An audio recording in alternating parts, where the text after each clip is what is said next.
بسم اللہ الرحمن الرحیم۔ انسان کی کامیابی کا راز قرآن پاک کی یہ 2 آیت ہیں، 7 مرتبہ پڑھ لیں، دولت، رزق، عزت، کامیابی ملے گی۔ جتنے بھی امیر لوگ ہیں وہ سب اس وظیفے کی بدولت ہیں۔ محترم ناظرین، آج میں آپ کو اپنی زندگی کا سب سے اہم راز بتاتا ہوں۔ کوئی اپنی زندگی کا اہم راز نہیں بتاتا، کوئی اپنی کامیابی کا فارمولہ اور نسخہ نہیں بتاتا، کوئی اپنی پریکٹیکل لائف کا اس میں عروج اور ترقی حاصل کرنے کا جو خاص پوائنٹ ہوتا ہے وہ نہیں بتاتا، مگر میں آج آپ کو بتا رہا ہوں صرف اللہ رب العزت کی رضا کے لیے اور امت مسلمہ کے فائدے کے لیے۔ اس سے میری عزت میں، میرے رزق میں، میری خیر و برکت میں جو اللہ رب العزت نے مجھے عطا فرمائی ہے، میں تو بڑا عاجز، نالائق اور ناشکرہ انسان ہوں۔ اللہ تعالیٰ مجھے اپنا شکر گزار بندہ بنا دے اور اپنے تھوڑے بندوں میں شامل کر لے جو بھی خیر و برکت ہے میرے اوپر اور میرے اس سے متعلق جو میرے روحانی علاج معالجے کے لوگ ہیں، مسلمان ہیں، جو اللہ رب العزت کی رحمتیں، برکتیں اور خیریت سے ہیں اور شفا کے حوالے سے جو بھی معاملات ہیں، میں اس میں یہ سمجھتا ہوں کہ سب سے اہم رول قرآن پاک کے اس عمل کا ہے، کیونکہ اس عمل پر مجھے اتنا زبردست یقین ہے روز روشن کی طرح کہ شاید ہی کسی کو اس عمل کے اوپر اور اس طرح یقین ہو سکتا ہے۔ بہت سے لوگوں کو ہوگا بھی، مگر میں اپنی بات بتاتا ہوں۔ مجھے اتنا یقین ہے کہ اگر پہاڑ کسی انسان کے اوپر گرا دیا جائے اور میں اللہ رب العزت کے فضل سے، اس کے کرم سے، اس کی ذات پر بھروسہ اور توکل کر کے میں یہ کہوں کہ وہ پہاڑ اس انسان کے اوپر گرنے سے رک جائے گا اور ہوا میں معلق ہو جائے گا، اگر وہ اللہ رب العزت کے قرآن پاک کی ان آیات کو پڑھتا ہے، اس کا عمل ہوگا۔ اتنا زبردست، طاقت والا، خیر و برکت والا اللہ کے کلام کا یہ عمل ہے۔ یہ ساری برکتیں، ساری رحمتیں، ساری خیریں، ساری تاثیریں یہ اللہ رب العزت کے پاک کلام کی اور اس کی قدرت کی ہیں اور اس کے جاہ و جلال کی ہیں۔ اس میں انسان کا اپنا کوئی کمال نہیں۔ اگر ایک خس و خاشاک کا گتے کا ایک ٹکڑا تنکوں کا بنا ہوا ہو، ایک ٹکڑا اللہ رب العزت کے قرآن مقدس کے ساتھ ہوتا ہے، اس کی جلد بن جاتی ہے تو وہ بھی نسبت پا جاتا ہے، اس کو بھی ہم چومتے ہیں، آنکھوں سے لگاتے ہیں، حالانکہ وہ ایک دیکھنے میں حقیر سا ایک گتے کا کاغذ کا ٹکڑا ہوتا ہے جو تنکوں سے، گتے سے بنا ہوا ہوتا ہے، مگر اس کی نسبت اللہ کے قرآن کے ساتھ، اللہ کے کلام کے ساتھ ہو گئی ہے۔ اس کے ساتھ وہ لگ گیا ہے، ظاہری طور پر جڑ گیا ہے تو وہ بھی برکت والا ہو گیا ہے۔ اس کو ہم چومتے ہیں، آنکھوں سے لگاتے ہیں، اس سے برکت حاصل کرتے ہیں، اس کو سینے سے لگاتے ہیں۔ تو اگر ایک بندہ مسلمان اللہ کے کلام کو اپنے سینے میں لے لے، اپنے دل و دماغ کے اندر اس کو بسا لے اور دل کے اندر اس کے اوپر یقین کامل رکھے اور زبان سے اس کا ورد کرے، اس کی تکرار کرے بار بار اور اللہ پہ توکل اور بھروسہ رکھے، تو کیا اللہ رب العزت اس انسان کو بے یار و مددگار چھوڑے دیں گے؟ وہ انسان خیر و برکت والا، عافیت والا نہیں ہو سکتا؟ کیوں نہیں ہو سکتا؟ وہ اللہ کے کلام کی برکات ہیں۔ سارا انسان کا کوئی کمال نہیں، اس کی نسبت اس کے کلام کے ساتھ ہو گئی ہے تو اللہ اس کو بھی چمکا دیں گے، اس کو بھی نواز دیں گے۔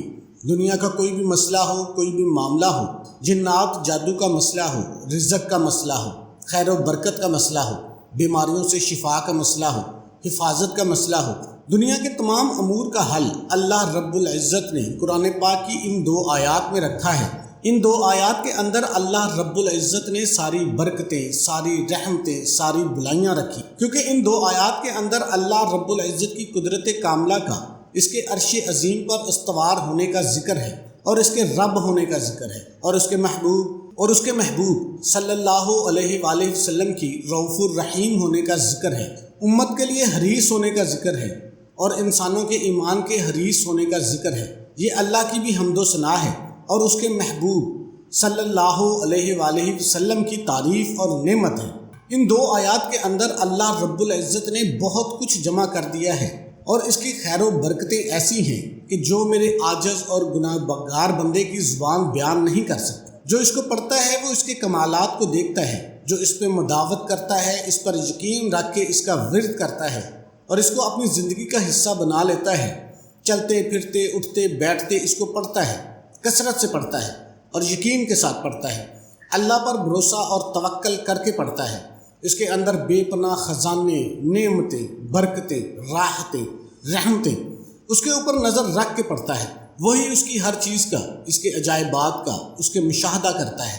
اللہ رب العزت نے اس کے اندر عجائبات رکھے ہیں، اس کے اندر عجائب و غرائب ہیں جو کسی انسان کے بیان کے قابل اس کی زبان اس کے بیان کو نہیں ادا کر سکتی۔ جب ہم تصور کرتے ہیں تو ہماری زبان بھی لڑکھڑا جاتی ہے کہ اس کی کون کون سی ہم تعریف کریں اور کس طرح کی تعریف کریں۔ کیا اس کے فضائل و مناقبت بیان کریں؟ کیا اس کے اندر خیر و برکتیں ہیں وہ آپ کے سامنے بیان کریں؟ بس جو پڑھتا ہے وہی اس کو جانتا ہے، جو اس سے توکل رکھتا ہے، اس سے محبت کرتا ہے۔ اللہ اس کو دنیا اور آخرت میں چمکا دیتے ہیں، دوسرے انسانوں کی بھلائی کا، خیر کا اور فائدے کا ذریعہ بنا دیتے ہیں، دوسرے انسانوں کے لیے ہدایت کا ذریعہ بنتا ہے، شفا کا ذریعہ بنتا ہے، خیر کا ذریعہ بنتا ہے، دوسروں کے لیے نفع پہنچانے والا بھی بن جاتا ہے۔ وظیفہ کرنے سے پہلے اور بعد میں درود پاک پڑھ لیں۔ اللہم صلی علی محمد وعلی آل محمد کما صلیت علی ابراہیم وعلی آل ابراہیم انک حمید مجید۔ اللہم بارک علی محمد وعلی آل محمد کما بارکت علی ابراہیم وعلی آل ابراہیم انک حمید مجید۔ سب سے اہم عمل یہ ہے، اور اس کی 3 طرح کی ترکیب ہے۔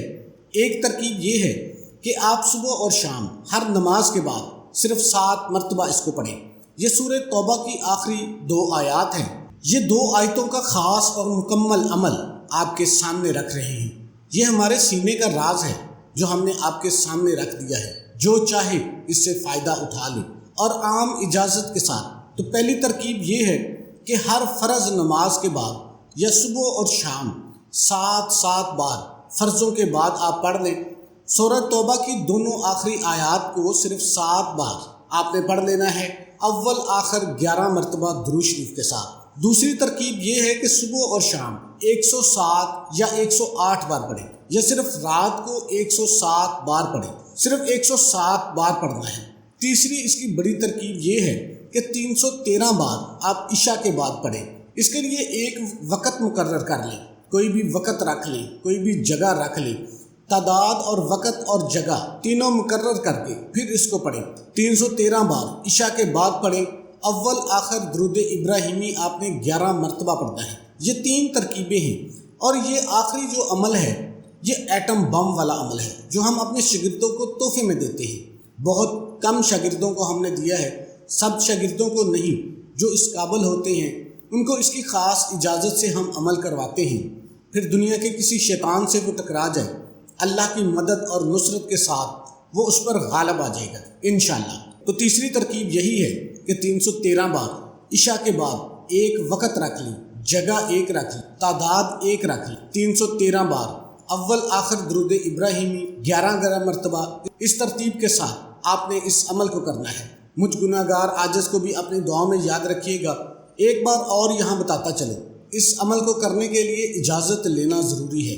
تو اجازت کے لیے آپ ہماری ویڈیو کو لائک کر دیں، اور کمنٹ سیکشن میں آپ نے درود شریف پڑھ کے اپنا نام لکھ دینا ہے، اور اللہ کے 99 ناموں میں سے ایک نام آپ نے کمنٹ میں لازمی لکھنا ہے، تاکہ آپ کو روحانی طور پر مدد بھی مل سکے، اجازت بھی مل سکے، اور درود شریف کی جو خاص دعا ہے اس میں بھی آپ کے لیے دعا کی جا سکے۔ امید ہے آج کی ویڈیو آپ کو پسند آئی ہوگی، تو اس کو لائک بھی کیجیے گا، شیئر بھی کیجیے گا۔